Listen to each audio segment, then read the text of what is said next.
यसैगरी यस कार्यक्रममा उपस्थित हुनुभएको छ वरिष्ठ लेखक डाक्टर सुकराज राई। डाक्टर सुकराज राई सरलाई म यस कार्यक्रममा अतिथिको आसन ग्रहण गरिदिन हुन हार्दिक अनुरोध गर्दछु। कोटेश्वर बहुमुखी क्याम्पसको प्राध्यापन सेवामा आबद्ध सम्पूर्ण उपप्राध्यापकज्यूहरूलाई म यस कार्यक्रममा एकमुष्ट रूपमा अतिथिको आसन ग्रहण गरिदिन हुन हार्दिक अनुरोध गर्दछु।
धीरकुमार सरले अघि भनेर जानु भएको छ, जसले भाती पुर्याएर बोल्न जान्दछ त्यही नै उसैका कुराहरू चाहिँ यहाँ प्रष्ट रूपमा अगाडि आउँछन्।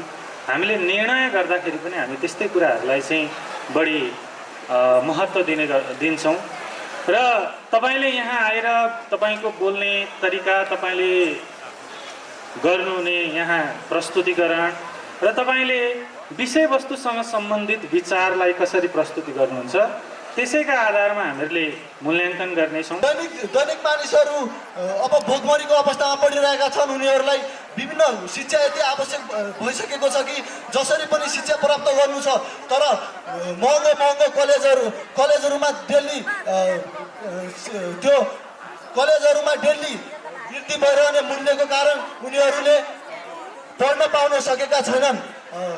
महोदय, हाम्रो शिक्षा प्रणाली कस्तो छ भन्दा शिक्षकहरू छन्, विद्यार्थीहरू पनि छन्, तर शिक्षकहरूको कस्तो चर्तीकला छ। एउटा बाटोमा एउटा पाइलो विद्यालयमा टेकेका छन्, तर अर्को बाटो राजनीतितिर लागेका छन्। विद्यालय जस्तो शान्तियुक्त क्षेत्रहरूमा विद्यालयमा त्यस्तो पवित्र स्थलमा राजनीति जस्तो फोहोर खेल खेलेर विद्यार्थीहरूमाथि अन्याय अत्याचार गरिने, उनीहरूको भविष्यलाई अन्धकारतर्फ डोर्याउने बाटो चलिरहेको छ। तर युवा समूह फरक हुन्छन्। जस्तै नेपालको 16 देखि 40 वर्षको उमेरलाई युवा समूह मानिन्छ, जस्तै अमेरिकामा 16 देखि 18 वर्षको उमेरलाई युवा समूह मान्ने गरिन्छ। समृद्ध राष्ट्र निर्माणमा युवाको महत्त्वपूर्ण भूमिका हुन्छ। विश्वमा आफ्नो अस्तित्वको पुरानो र लामो इतिहास बोक्ने राष्ट्रमध्ये नेपाल पनि एक हो। कुनै समय विश्वलाई कला र सभ्यताको पाठ सिकाएको नेपाल आज पनि समृद्धको बाटो कुरेर बस्न बाध्य भएको छ। नेपालमा अथाह स्रोत साधन हुँदाहुँदै पनि नेपालले विकासको गति लिन नसक्नुको एक मुख्य कारण भनेकै दक्ष जनशक्ति तथा युवाहरू सबै विदेशी हो। अहिले विदेशी भूमिलाई दक्ष जनशक्ति उत्पादन गर्ने थलो बनिरहेको छ नेपाल। समृद्ध निर्माणमा युवाको भूमिका महत्त्वपूर्ण हुन्छ। देश तथा दुनियाँको सम्वाद तथा मूल आधार भनेकै युवा हुन्। युवाले गर्न चाहेमा युवाले के गर्न सक्छ, होइन के गर्न सक्दैनको स्थितिमा हुन्छ। युवा राष्ट्र नेपाल निर्माणका लागि युवाको मुख्य भूमिका हुन्छ। काठमाडौँमा मेलम्चीको पानी आइसक्यो, अब त फर्क माइलेदै छोडेर प्रदेश बोकेर नेपालको जिम्मेवारी। आज राष्ट्र निर्माणमा युवाको भूमिका। युवा भनेको 18 वर्षदेखि 45 वर्ष उमेरसम्मको जनशक्ति हो। युवा भनेको देशको त बलियो खण्ड हो जसले देशलाई सकारात्मक दिशातर्फ लम्बाइरहेको हुन्छ। युवा भनेको मनमा जोश, काँधमा बोझ र दिमागमा सोच राखेर अगाडि बढ्ने शक्ति हो। युवा यदि नेपालको इतिहासलाई हेर्ने हो भने देश एकीकरणदेखि लगाएर देश निर्माणमा पनि युवाकै भूमिका थियो। नेपालको पहिलो शहीद लोकन थापा पनि युवा नै थिए। तर आज जुन युवाहरू एकजुट भएर अगाडि बढ्ने थियो त्यसमा आज राजनीतिक नामको गनाउँदो र डरलाग्दो खिरा आइपुगेको छ। जुन युवा एकीकरण भएर सँगै अगाडि बढ्नुपर्ने थियो उनीहरूमा यो अन्धविश्वास पलाएको छ कि वर्षमा एकचोटि पार्टीको झन्डा बोकेर रोडमा उत्रिँदैमा देश निर्माण हुन्छ। जुन युवा आज निर्मला पन्थको बलात्कारमा 2 शब्द बोल्न सक्दैनन् उनीहरू पार्टीको झन्डा बोकेर माइती घर मण्डललाई घेर्न गइरहेका छन्। के यही नै नेपालको राजनीति हो? म प्रश्न गर्न चाहन्छु महोदय। नेपाल एक विकास उन्मुख राष्ट्र हो जसको गति कछुवाको गतिमा चलिरहेको छ। देश निर्माण हुनको लागि पूर्वाधार निर्माण हुन जरुरी छ जसका लागि युवा जनशक्तिको जरुरत पर्छ। तर अहिलेका युवा बाँझो खोरिया छोडेर कोरिया जाने सपना देख्छन् र कलिले उमेरमा प्रदर्शिन्छन्। शिक्षाको तालामा हतियार बनाएर नेपाल बचाएको आरएलले अहिलेसम्म किन औद्योगिक रूप लिन सकेको छैन? किन त्यो एउटा सानो छाप्रोमा मात्र सीमित छ? आज युवाहरू घरमा आफ्ना श्रीमती र बुढीलाई छोडेर विदेश जान्छन्। एउटा सानो छाप्रो बनाउनको लागि विदेश गएका युवा 100औं तलाबाट लडेर अङ्गभङ्ग भइरहेका छन्। त्यसैले युवाहरूले देशमै केही गरेर सोच राख्नुपर्छ। आज युवा प्रदर्शनकै कारण अस्ट्रेलिया र अमेरिका जस्ता देशमा एउटा छुट्टै नेपाल बनिरहेको छ। आज अमेरिकाले एउटा बमले नेपाल ध्वस्त पार्न सक्ने क्षमता वृद्धि गर्दा खोइ कहाँ गयो मेरो त्यो शिरपाते खुकुरी जसले तोपका गोलाका अगाडि एक जोडी सिर थाल्नु पर्दा तोपका गोला भागिरहेका थिए। खोइ कहाँ गयो कठै मेरो देश नेपाल। अनि छुट्याउनको लागि बस्नुभएको निष्पक्ष विधायक मण्डलज्यू, उपस्थित हुनुभएका सम्पूर्ण अतिथिगणज्यूहरू, उपस्थित हुनुभएका सम्पूर्ण गुरुवर्गज्यू एवं विद्यार्थी साथी एवं भाइ बहिनीहरू, आज यस कोटेश्वर बहुमुखी क्याम्पसले आयोजना गर्न लागिरहेको वक्तित्व कला कार्यक्रममा मैले पनि भाग लिन पाउँदा म अत्यन्तै खुसी भएको छु। मेरो वक्तित्व कलाको शीर्षक रहेको छ युवा उद्यमशीलता आजको आवश्यक। संयुक्त राष्ट्र सङ्घ अथवा विभिन्न देशहरूले 16 वर्षदेखि 40 वर्ष उमेरको मानिसको समूहलाई युवा भनिन्छ भनेर विभिन्न तरिकाले परिभाषित गरेको छ।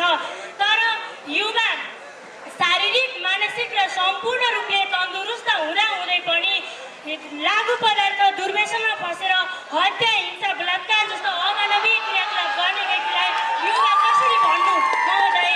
म चाहन्छु कि युवा त्यस्तो व्यक्ति हो, युवाले आफ्नो देशका लागि हरेक क्रियाकलाप गर्दाखेरि आफ्नो प्राण दान दिन सक्ने व्यक्ति युवा हो भनेर म मान्छु महोदय। र इतिहासको पाना पल्टाएर हेर्ने हो भने प्रत्येक देशको युवाको रगतबाट प्रत्येक देशको नक्सा कोरिएको हुन्छ। त्यसैले कुनै पनि देश निर्माणका लागि युवाको अत्यन्त महत्त्वपूर्ण भूमिका रहन्छ।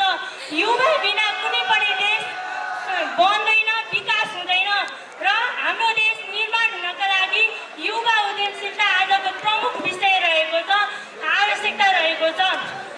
र उद्यमशीलता भनेको सृजनशीलताको क्षमता हुनुलाई उद्यमशीलता मान्छु म। र उद्यमशीलता भनेको एउटा उत्पादनको साधन पनि हो।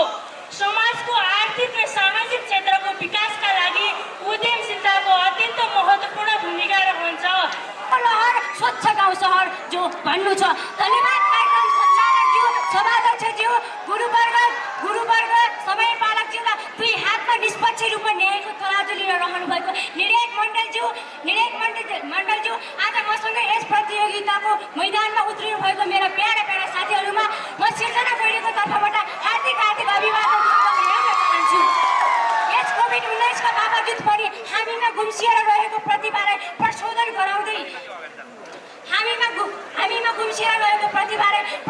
गराउँदै समग्र नेपालले आज प्रसिद्ध र आकर्षित गरिरहेको अवस्थामा उज्यालोतर्फ डोहोऱ्याउने सुशासन। यस कार्यक्रममा मलाई पनि आफ्नो मनमा उब्जिएका भावनाहरू राख्नका लागि एउटा स्टेज दिनु भएकोमा आयोजकप्रति म व्यक्तिगत तर्फबाट नमन गर्न चाहन्छु। आज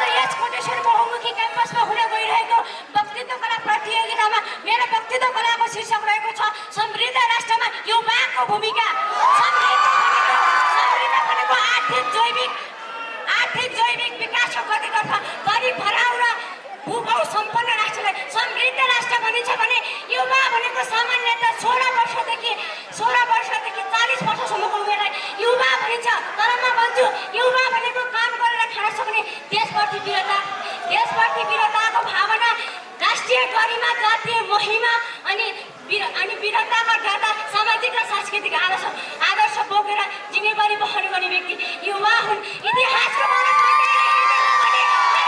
सीमारेखा युवाको रगत अनि शक्तिबाट गरिएको हुन्छ।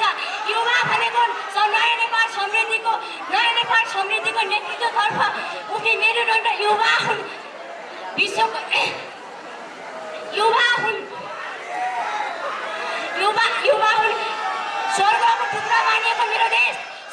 टुक्रा मानिएको मेरो देश हरेक भूभाउ र सम्पन्नता आज विश्वको अर्को धनी राष्ट्रको रूपमा चिनिएको मेरो देश नेपाल हरेक कुराले वीरताले रचेको गौरवबोध गर्ने मेरो देश आज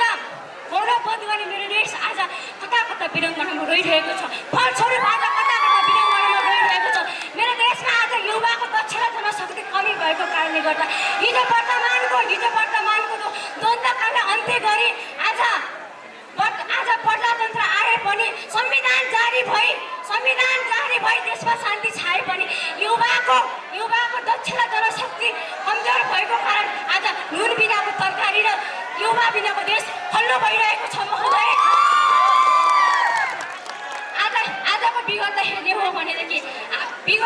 हो भनेदेखि मेरो देश नेपालले छिमेकी राष्ट्रलाई सहयोग गरेको थियो। तर आज वर्तमानलाई हेर्ने हो भने मेरो देश नेपालले त्यही छिमेकी राष्ट्रसँग शिर झुकाएर सहयोग लिइरहेको छ। यो विषयको नेपाली अनि वीर गोर्खालीका सन्तानका लागि कति लाज मर्दको विषय भएको छ। महोदय कति लाज मर्दको विषय भएको छ।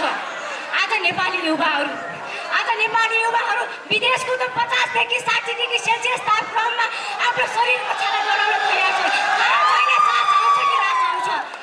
आफ्नो मायामतीका राष्ट्रियता र स्वाभिमान पान गरेका व्यक्तिहरूको जो मात्र युवा हुन् भने देशको आर्थिक, सामाजिक, राजनैतिक, भौगोलिक एवं सम्पूर्ण पक्षमा भएको सुसम्पन्नताका अवस्था अनि समृद्ध राष्ट्र हो। देश मुटु हो भने युवा धड्कन हुन्। युवाको सक्रियता र सहभागिता बिना समृद्ध राष्ट्रको निर्माण गर्छु भन्नु बारमा पेलेर तेल निकाल्छु भने जस्तै हो। साहस र तरङ्गले उत्सर्गित हुँदै देश विकासको भावनाले ओतपोत भएर जीवनयात्राको स्वर्णिम भविष्यतर्फ लम्केका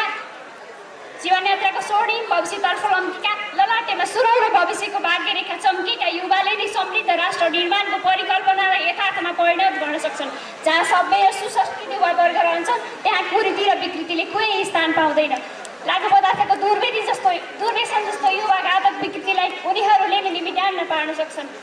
समाजमा विभिन्न वर्गमा श्रमप्रति सकारात्मक मनोभावना ल्याई सबै युवाहरूलाई आफ्नो क्षमता र दक्षता अनुसारको कार्य गर्न प्रेरित गर्न सक्छन्। समाजमा रहेको भ्रष्टाचारको भण्डाफोड गर्न सक्छन्। असल व्यक्तिलाई पुरस्कृत र खराब व्यक्तिलाई दण्ड सजाय दिन सक्छन्। नेपालकै सन्दर्भको कुरा गर्ने हो भने पनि समृद्ध राष्ट्र निर्माणमा युवाहरूको अतुलनीय भूमिका रहेको पाइन्छ। चाहे 2007 सालको आन्दोलन होस् या 2040 सालको आन्दोलन, युवाहरू सडकमा उत्रिएर नै देशमा परिवर्तन आएको कुरा यहाँहरूलाई अवगत छ। युवाहरू देशका अमूल्य सम्पत्ति हुन्। परिवार, समाज, राष्ट्र र विश्वकै आर्थिक, सामाजिक र राजनीतिक रूपान्तरणका लागि मात्र नभई अन्याय, अत्याचार, दोहन र शोषणबाट पीडित मानव समुदायलाई उज्यालो मुहारतर्फ बदल्ने भनेकै युवा वर्ग हुन्। नदीमा बगेर खेर गइरहेको नदीमा बाँध बाँधेर विद्युत ऊर्जा निकाले चाहिँ खेर गइरहेको युवा जनशक्तिलाई सुसङ्गठित पारी राष्ट्रिय अभियानमा पुग्न सकेमा जुनसुकै राष्ट्रमा पनि समृद्धिको हरियाली लहलहाउँछन् र समृद्धिका हरियालीहरू लहलहाउँछन् र विकासका भकारीहरू भरिन्छन्। विश्वमा भौतिक विकासमा चरम उपलब्धि हासिल गरेका युरोपेली राष्ट्र हुन् या एसियाली राष्ट्र जापान, सिङ्गापुर, ती राष्ट्रहरूलाई भौतिक सम्पन्नताको शिकारमा पुर्याउन त्यहाँका युवा वर्गहरूको निस्वार्थ भूमिका रहेको कुरालाई हामी नकार्न सक्दैनौँ। शिक्षा, तालिम, प्रशिक्षण र अवसर पाएमा हाम्रा युवाहरूले पनि हाम्रो देशमा उद्योग र कल कारखाना स्थापना गरी नेपाललाई एक कृषि प्रधान मुलुकबाट औद्योगिक मुलुकमा रूपान्तरण गर्न सक्छन्। तसर्थ सरकारले युवा वर्गलाई लक्षित गरेर शिक्षा, प्रशिक्षण र वैज्ञानिक शिक्षा नीतिको व्यवस्था गरिदिनुपर्छ। यति मात्र होइन, व्यावसायिक रूपमा खेती गर्न चाहने युवा वर्गका लागि सस्तो र सुलभ ब्याज दरमा देशका युवाले राष्ट्रलाई आर्थिक समृद्धिको शिखरमा आरोहण गराउन सक्छन्। तर विडम्बना, मानव रोपी र मुरी उब्जाउने समयमा हाम्रा हजारौँ युवाहरू कुपितको आलीमा पसिना बगेर बाँध्दैछन्। धन कमाउने उद्देश्यले विदेशिएका हाम्रा युवाहरू काठको बाकसमा सजिएर फर्कने जर्जर अवस्था छ। ती युवाहरूलाई आफ्नै देशमा स्थापित गर्न नसक्दा झन्डै 40 लाख युवाहरू भारत र तेस्रो मुलुकमा गएको पाइन्छ भने बाँकी 50 देखि 60 लाख युवाहरू नेपालको श्रम शक्तिको 38% बेरोजगारी र अर्धबेरोजगारीमा दिन व्यतीत गरिरहेका छन्। यस सभाका सभापति महोदय, प्रमुख अतिथिज्यू, दुधको दुध र पानीको पानी छुटाउन राजहंसलेजी थक रूपी कलम र तराजु रूपी कापी लिएर बस्नु भएका निष्पक्ष निर्णायक मण्डलज्यूहरू, नयाँ परिवेश, नयाँ परिस्थिति, नयाँ वातावरणहरूमा हरेक पलमा कुस्ती खेल्दै देशमा आमूल परिवर्तन ल्याउन सक्ने शक्ति भनेकै युवा शक्ति हो। राष्ट्रमै एउटा भनाइ छ नि, जुन गोरुको सिङ छैन त्यही गोरुको नाम तिखे भने चाहिँ आजका युवाहरू सबै विदेश पलायन गरेका छन् र देशमा त समृद्धि त पक्कै आउँदैन। समृद्धि आउनका लागि युवामा शक्ति हुनुपर्छ र केही गर्छु भन्ने आँट हुनुपर्दछ र विभिन्न हाम्रो देशलाई विकास भएन भनेर मात्रै त हुँदैन नि। जहाँ युवालाई भनेछ नि, नदीको पानी बगिरहेको खेर गएको पानीलाई बाँध लगाएर विद्युत निकाले चाहिँ युवा शक्तिलाई पनि विभिन्न रोजगारीको अवसर दिई उनीहरूलाई समृद्धिको बाटोमा अगाडि बढाई उनीहरूलाई एउटा निश्चित काम गर्ने उसमा लगाएर पक्कै पनि विकास सम्भव छ। महोदय, वास्तवमै हाम्रो देश नेपालमा रोजगारीको अवसर सिर्जना नहुँदा ओठमाथि चुनाको रेखी बस्न नपाउँदै विदेश पलायन हुन पुगेको छ। यदि विदेश गएर त नेपालमा समृद्धि हुँदैन भनिन्छ नि, बाँच्नु छ त केही गर्नु छ, मर्नुभन्दा अगाडि नै आफूले केही गरेर मर्नु पर्दछ र समृद्ध राष्ट्र निर्माणमा युवाको महत्त्वपूर्ण भूमिका हुन्छ। जहाँ देशलाई दुःख मलाम लगाउने शक्ति भनेकै युवा शक्ति हो। समृद्ध बन्न सकेको छैन। कुवाको भ्यागुता कुवामै भने जस्तै, कुवाको भ्यागुता बुवामै भने जस्तै हामी पनि गरिबीको रेखाबाट माथि उक्लन सकेका छैनौँ। यो विडम्बनाको कुरा हो। विश्वको सर्वोच्च शिखर सगरमाथाको काखमा मुस्कुराउँदै विराजमान मेरो देश अथाह स्रोत र सागरको खानी अनि सौन्दर्यताको रानी हो। यति हुँदाहुँदै पनि मेरो देश समृद्ध हुन सकेको छैन। सान्दमा मोटर चढेर आउँदैन भने जस्तो समृद्धि पनि पानी जहाज चढेर पक्कै आउँदैन।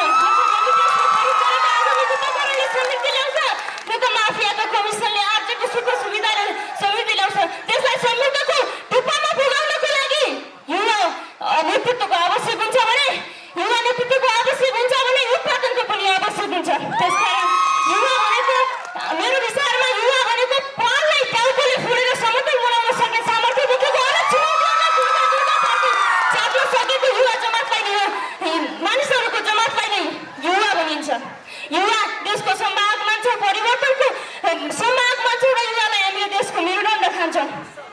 समृद्धिको सार देश विकासको आधार मानिएका युवाहरू आज आफ्नो शरीरमा जो भैँसी उक्लेको नदेख्ने पढाइको शरीरमा जुन नदेख्ने हाम्रा नयनहरूले आफ्ना अथाह जल स्रोतका साधनहरूलाई नदेखेर विदेशी मरुभूमिमा खेती गर्न गइरहेका छन्। यो एउटा विडम्बनाको कुरा हो। अझै पनि हामीले विकास गर्न सकेका छैनौँ।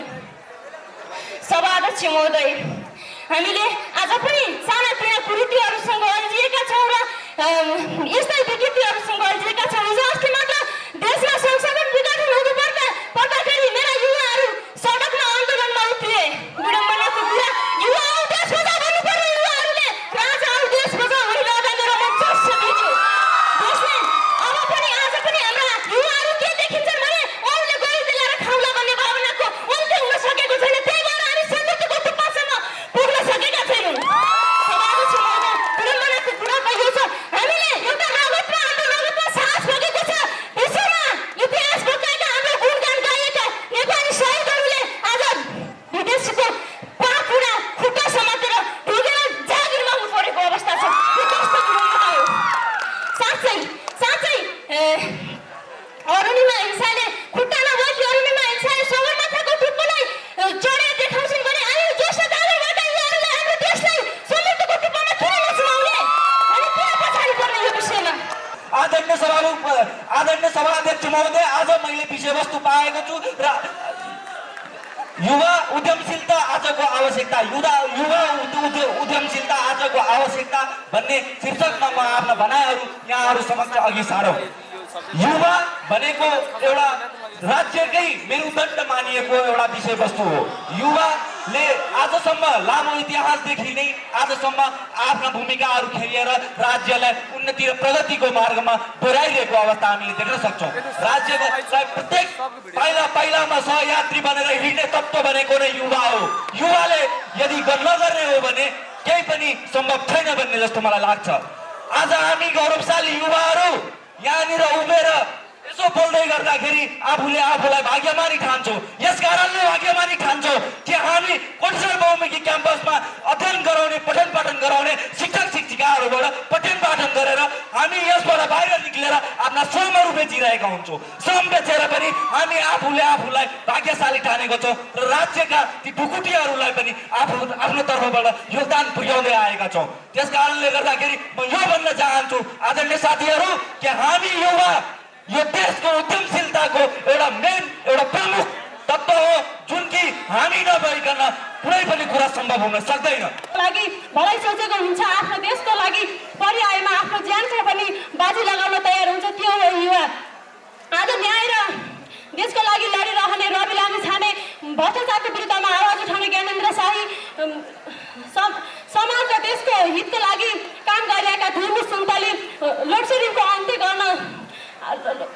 अन्त्य गर्ने उल्मान घिसिङ, यी सबै देशका एक अग्रसर युवाहरू हुन् जसले आफ्नो देशको लागि मरिमेट्छ। ती हुन् युवा।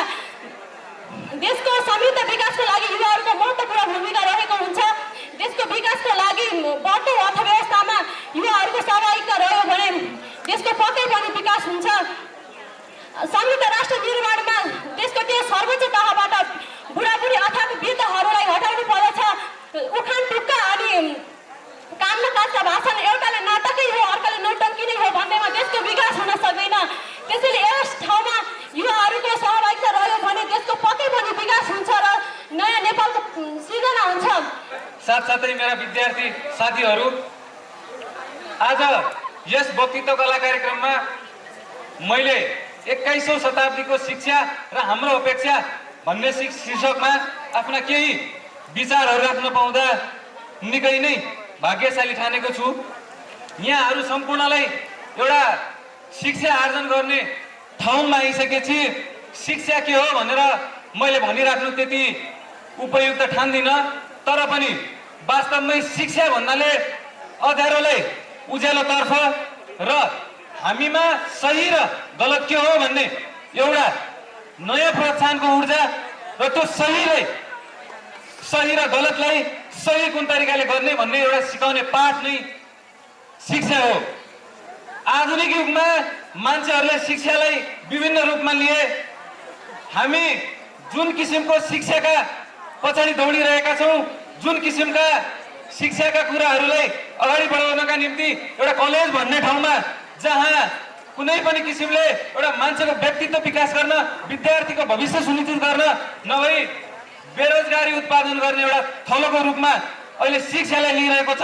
त्यो शिक्षाको बेफाइदा मात्र नभइकन हामीले विभिन्न यो देशव्यापी रूपमा हामी लगभग हाम्रो शिक्षाको इतिहास हेर्ने हो भने 1951 तिर मात्र 300 विद्यालयमा 10,000 विद्यालय पढाइ हुने ठाउँमा अहिले 10,000 विद्यालयमा 3 करोड भन्दा पनि बढी विद्यार्थीहरू छन्। तर पनि हामी बेरोजगारी भयौँ। हामीले विभिन्न सङ्घ सङ्गठन, विभिन्न क्षेत्रहरू लगायत अन्य शिक्षाकै लागि आफ्नो व्यवसाय गरिरहेका सङ्गठनहरूको लक्ष्य उनीहरूले शिक्षाको नाममा गरिरहेको व्यवसाय आदिलाई हामीले विभिन्न तरिकाबाट हेरेर जुन हामी हाम्रो शिक्षालाई आन्तरिक र बाह्य तरिकाले इफेक्ट गर्दै हामी जुन प्राविधिक शिक्षासँग जोडिएका छौँ, अहिलेको मेन र प्रमुख शिक्षाको आवश्यकता भनेको हामी जुन प्रविधिसँग कनेक्टेड भएर हाम्रो शिक्षालाई प्रमोसन गर्दै हामी इन्टरनेसनल लेभलको स्टुडेन्टसँग फाइट गर्न सक्ने प्रविधि शिक्षा खोजिरहेका छौँ। त्यो नै आजको नितान्त विषयको शिक्षा हो।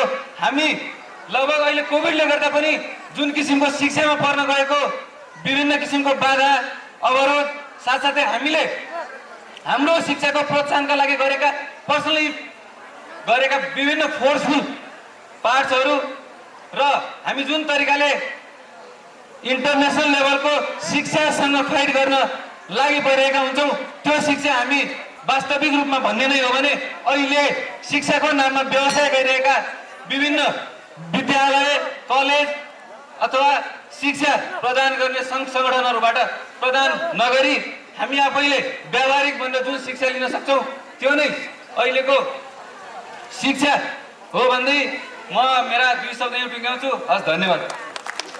शिक्षाहरू उत्पादन गर्न सकिन्छ। 2072 संविधान अनुसार युवा भनेको 16 वर्षदेखि 40 वर्षसम्मको उमेरसम्म हो। युवा उमेर मात्र होइन, एउटा प्रवृत्ति हो, जोस जाँगर हिम्मत हो, जसले गर्दाखेरि एक सफल उद्यमी बन्न सक्छन्। तर विडम्बना छ कि नेपालमा सानै शिक्षा दिए बचपनदेखि नै म यो बाहिर जान्छु, विदेश जान्छु, अमेरिका जान्छु, जापान जान्छु, कोरिया जान्छु अथवा म अर्काको काम गर्छु, अर्काको नोकरी गर्छु भन्ने सोच बाहेक अरू केही छैन। सम्पूर्ण युवाहरू सबै अर्काकै काम गर्ने हो भने कसले उद्योगहरू कसले सञ्चालन गर्छ, कसले आफ्नो कम्पनीहरू सुचारू गर्छ, कसले देश विकास गर्छ। म पनि एक युवा वर्गमा पर्ने भएको कारणले समृद्ध राष्ट्र भनेको सम्पूर्ण राष्ट्र हो। यकिन गर्न सकिँदैन। युवा भनेको आफ्नो बाल्यकाललाई पार गरेर बुढ्याउन लाग्नुभन्दाको अगाडिको जमात हो। त्यो जोस होस र नयाँ परिस्थिति र नयाँ परिवेशको समय अनुकूल देशलाई दुख्न मलम लाउने, धरतीहरूलाई र काख थाप्ने, पलपलमा संयमता अपनाउँदै देश विकासमा अगाडि बढ्ने भूमिका युवाको रहन्छ। देशलाई दुख्छ त मलम लाउँछन् युवा। युवा त्यो हुन् जसले भन्छन् 16 वर्षदेखि 40 वर्ष नगर्नेका उसलाई युवा भनिन्छ। तर म भन्छु युवा भनेको आफ्नो व्यक्तिगत र परिवारको त्यसमा राष्ट्रमाथि विभिन्न अन्तर्राष्ट्रिय सुन्दर आफ्नो व्यक्तिगत स्वार्थमा पुरा गर्ने हुन्छ, जसलाई युवा भनिन्छ। तर किन युवाले यस देशमा विभिन्न आविष्कार अनुसन्धान नगर्ने हुन् भने कुनै विकसनको देश किन नहोस् जुन देश पनि विकासको गतिमा बढ्न सक्दैन। हाम्रो देशका प्रथम वैज्ञानिक गेन्द्र शमशेर उनी यस देशका युवा थिए। तर विडम्बना के छ, जुन देशले अलिक विकसशील हुन्छ, जुन आफ्नो सम्पत्तिको प्रबन्धन गर्न सक्छ, त्यही देशमा लान्छ र हाम्रो देशको युवा बनाउँदैन। कतिपय युवाहरू पैसा कमाउन नसकिएर विदेशिएका छन् भने कतिपय मास्टरको सर्टिफिकेट लिएर आफ्नो पैसा कमाउन, आफ्नो ऋणले बिग्रिएको आफ्नो घरको जग बनाउन विदेशिएका छन्। के साक्षरता र के साँच्चै नेपालमा साक्षरता र असाक्षरताको समानता एउटै छ? के साँच्चै यहाँ दुईटालाई एउटै तहमा मूल्याङ्कन गरिन्छ? म देश बनाउनेहरूलाई प्रश्न गर्न चाहन्छु। यदि यस्तै हो भने यहाँ विकास होइन, विनाश हुन पनि बेर लाग्दैन। आदरणीय निर्णायक मण्डल, यदि यस्तै हो भने यहाँ विकास होइन, विनाश हुन पनि बेर लाग्दैन। आज म यही मञ्चबाट आदरणीय हाम्रा देशका नेताहरूलाई आग्रह गर्न चाहन्छु कि पढे लेखेका युवा र विद्वान युवाहरूलाई उनीहरूको क्षमता अनुसारको अवसर दिनुहोस्। नेपाल अवश्य पनि सफलताको छिचोरोमा पुग्नेछ। यति कुरा याद राख्नुहोला, देश भकारी हो, धन युवा। धन बिनाको भकारी रित्तो हुनेछ वा अर्थहीन हुनेछ। यदि विकास युवा बिना विकास असम्भव छ। आदरणीय युवा बिना विकास। यदि देश बनाउने कर्तव्य केवल देशभक्तहरू नेताहरूको मात्र होइन, यो कर्तव्य त्यो हरेक एक नागरिकको हो, नेपाली नागरिकको हो। त्यसैले हरेक दोष नेतालाई मात्र सुम्पिन कदापि मिल्दैन।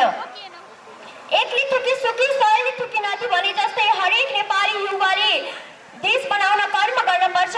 देशले हामीलाई के दियो र तर्फ नसोचेर हामीले देशलाई के दिन सक्छौँ भन्ने तर्फ सोचे अवश्य पनि राष्ट्रियता भावनाको निर्माण हुन सक्छ।